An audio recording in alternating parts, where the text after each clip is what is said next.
ಸದ್ಯಕ್ಕೆ ಈ ಮದುವೆ ಅನ್ನೋದು ಒಂದು ಪ್ರತಿಷ್ಠೆಯ ವಿಷಯವಾಗಿದೆ. ಇದರಲ್ಲಿ ಜನ ತಮ್ಮ ಸಂಬಂಧಿಕರನ್ನ, ಸ್ನೇಹಿತರನ್ನ, ನೆರೆಹೊರೆಯವರನ್ನ ಮತ್ತು ತಮ್ಮ ಎಕ್ಸ್ ಲವರ್ಗಳನ್ನು ಉರಿಸುವುದಕ್ಕಾಗಿ ಸಿಕ್ಕಾಪಟ್ಟೆ ಸಾಲ ಮಾಡಿಬಿಟ್ಟು, ಸಿಕ್ಕಾಪಟ್ಟೆ ಖರ್ಚುಗಳನ್ನು ಮಾಡಿಬಿಟ್ಟು, ಅನಾವಶ್ಯಕವಾದ ದುಂದು ವೆಚ್ಚ ಶೋಕಿಗಳನ್ನು ಮಾಡ್ತಾ ಮದುವೆ ಆಗ್ತಾ ಇದ್ದಾರೆ. ಅವರು ಒಂದಿನ ರಾಜರಾಣಿಯಾಗಿ ಮೆರೆದುಬಿಟ್ಟು ಜೀವನ ಪೂರ್ತಿ ಲೋನ್ ಹಾಗೂ EMIನ ಗುಲಾಮಗಿರಿಯಲ್ಲಿ ಬಿದ್ದು ಒದಾಡ್ತಾ ಇದ್ದಾರೆ. ಸಾಲದ ಸುಳಿಯಲ್ಲಿ ಸಿಕ್ಕಿಬಿಟ್ಟು ಬಡವರಾಗ್ತಾ ಇದ್ದಾರೆ. ಬಡವರು ತಮ್ಮ ಮನೆ ಮಠಗಳನ್ನು ಮಾರ್ಕೊಂಡ್ಬಿಟ್ಟು ಮದುವೆ ಆಗ್ತಾ ಇದ್ದಾರೆ. ಸದ್ಯಕ್ಕೆ ಈ ದುಂದು ವೆಚ್ಚದ ಶೋಕಿ ಮದುವೆಗಳು ಸಾಮಾಜಿಕ ಪಿಡುಗುಗಳಾಗಿವೆ. ಒಬ್ಬರನ್ನು ನೋಡಿ ಮತ್ತೊಬ್ಬರು ಕೂಡ ಇದೇ ರೀತಿ ಮದುವೆ ಆಗಬೇಕು, ಇಷ್ಟೇ ಖರ್ಚನ್ನು ಮಾಡಬೇಕು ಅನ್ನೋ ಒಂದು ಅನಿವಾರ್ಯತೆ ನಿರ್ಮಾಣವಾಗಿದೆ.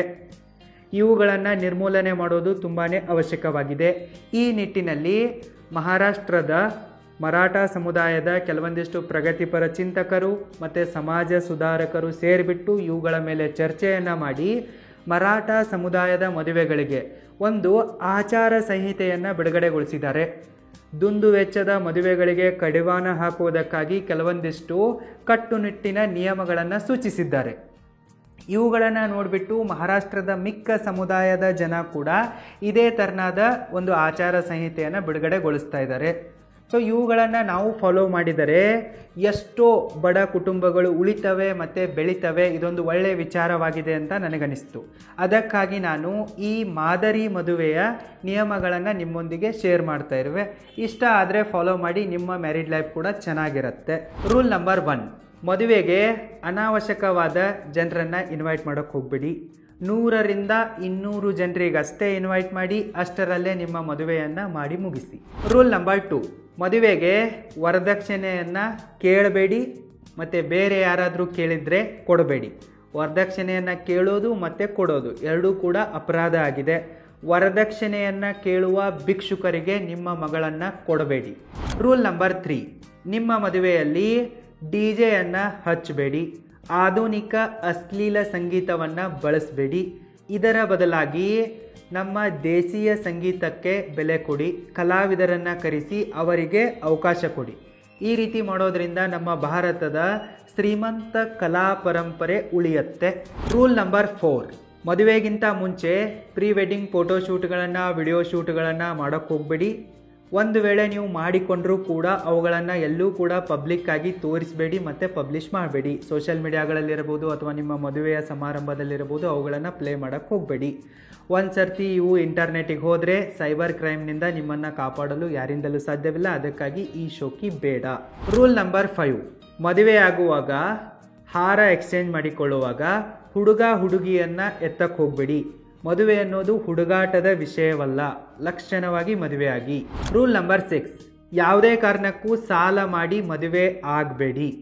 ನಿಮ್ಮ ಶಕ್ತಿ ಎಷ್ಟಿದೇನೋ ನಿಮ್ಮ ಸೌಕರ್ಯಕ್ಕೆ ಅನುಗುಣವಾಗಿ ನೀವು ಸಿಂಪಲ್ ಮದುವೆಯಾಗಿ.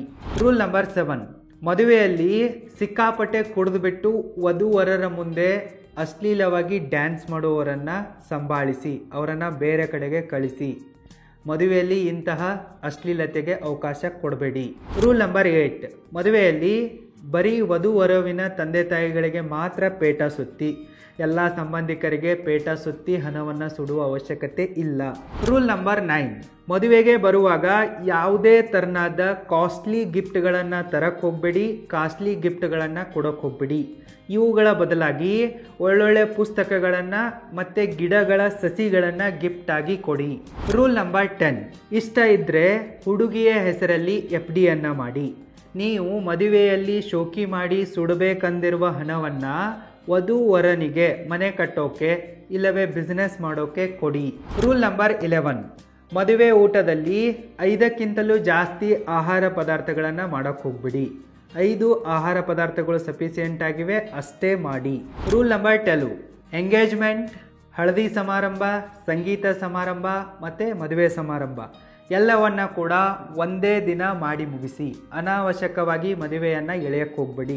ಯಾರು ಈ 12 ನಿಯಮಗಳನ್ನು ಫಾಲೋ ಮಾಡಿ ಮದುವೆ ಆಗ್ತಾರೋ ಅಂತಹ ವಧುವರರಿಗೆ ಮತ್ತು ಅವರ ತಂದೆ ತಾಯಿಗಳಿಗೆ ಮರಾಠ ಸಮುದಾಯದ ವತಿಯಿಂದ ಸ್ಪೆಷಲ್ ಆದ ಸನ್ಮಾನವನ್ನು ಮಾಡಲಾಗತ್ತೆ ಅಂಥೇಳಿ ಆ ಸಮುದಾಯದ ಜನ ಹೇಳಿದ್ದಾರೆ. ಸೊ ಇದನ್ನು ನೋಡಿಬಿಟ್ಟು ಮಹಾರಾಷ್ಟ್ರದ ಮಿಕ್ಕ ಸಮುದಾಯಗಳು ಕೂಡ ತಮ್ಮ ಸಮುದಾಯದ ಮದುವೆಗಳಿಗೆ ಇದೇ ತೆರನಾದ ಆಚಾರ ಸಂಹಿತೆಯನ್ನು ಬಿಡುಗಡೆಗೊಳಿಸ್ತಾ ಇವೆ. ಸೊ ಇದನ್ನು ನೋಡಿಬಿಟ್ಟು ನಮ್ಮ ಕರ್ನಾಟಕದಲ್ಲೂ ಕೂಡ ಎಲ್ಲ ಸಮುದಾಯದವರು ಕೂಡ ಈ ತೆರನಾದ ಆಚಾರ ಸಂಹಿತೆಯನ್ನು ಬಿಡುಗಡೆ ಮಾಡಿದರೆ ಒಳ್ಳೆಯದಿದೆ. ಬಸವಣ್ಣನನ್ನು ಫಾಲೋ ಮಾಡುವವರು ಮತ್ತು ಕನಕದಾಸರನ್ನು ಫಾಲೋ ಮಾಡುವವರು ಈ 12 ನಿಯಮಗಳಿಗೆ ಇನ್ನೊಂದು ನಿಯಮವನ್ನು ಸೇರಿಸಿ, ಅಂದರೆ ಜಾತಿ ಧರ್ಮವನ್ನು ನೋಡದೆ ಮದುವೆ ಆಗಿ ಅಂತರ್ಜಾತೀಯ ಅಂತರ್ಧರ್ಮದ ಮದುವೆಗಳನ್ನು ಆಗಿ ಅನ್ನೋ ಒಂದು ನಿಯಮವನ್ನು ಸೇರಿಸಿಬಿಟ್ಟು ಒಂದು ಆಚಾರ ಸಂಹಿತೆಯನ್ನು ಬಿಡುಗಡೆ ಮಾಡಿದರೆ ತುಂಬಾ ಒಳ್ಳೆಯದು ಅಂತ ನನಗನ್ಸುತ್ತೆ. ಇದಕ್ಕಾಗಿ ನಾನು ಎಲ್ಲ ಸಮುದಾಯದವರಿಗೆ ಒತ್ತಾಯ ಮಾಡುವೆ. ಯಾರ್ಯಾರು ಮಠಾಧೀಶರಿದ್ದೀರೋ, ಯಾರ್ಯಾರು ಆಶ್ರಮಗಳನ್ನು ನಡೆಸ್ತಾ ಇದ್ದೀರೋ, ಸ್ವಾಮೀಜಿಗಳಿದ್ದೀರೋ, ಪ್ರಗತಿಪರ ಚಿಂತಕರಿದ್ದೀರೋ, ಸಮಾಜ ಸುಧಾರಕರಿದ್ದೀರೋ, ಅವರು ಇಂತಹ ಒಂದು ಆಚಾರ ಸಂಹಿತೆಯನ್ನು ಕರ್ನಾಟಕದಲ್ಲೂ ಕೂಡ ಜಾರಿ ಮಾಡಿ ಅಂಥೇಳಿ ನಾನು ಒತ್ತಾಯ ಮಾಡುವೆ. ನಿಮಗೇನಾದರೂ ಅವಶ್ಯಕತೆ ಬಿದ್ದರೆ ನನ್ನನ್ನು ಕೇಳಿ, ನಾನು ನಿಮಗೆ ಸಹಾಯ ಮಾಡುವೆ. ಯಾರು ಅಂತರ್ಜಾತೀಯ ಮದುವೆಗಳನ್ನು ಆಗ್ತಾರೆ, ಅಂತರ್ಧರ್ಮದ ಮದುವೆಗಳನ್ನು ಆಗ್ತಾರೆ, ಸಿಂಪಲ್ ಆಗಿ ಮದುವೆ ಆಗ್ತಾರೋ ಅವರನ್ನು ನಾವು ಸತ್ಕಾರ ಮಾಡ್ತೀವಿ ಅನ್ನೋದನ್ನು ನೀವು ಘೋಷಣೆ ಮಾಡಿ, ಬಹುಮಾನಗಳನ್ನು ಹೊರಡಿಸಿ.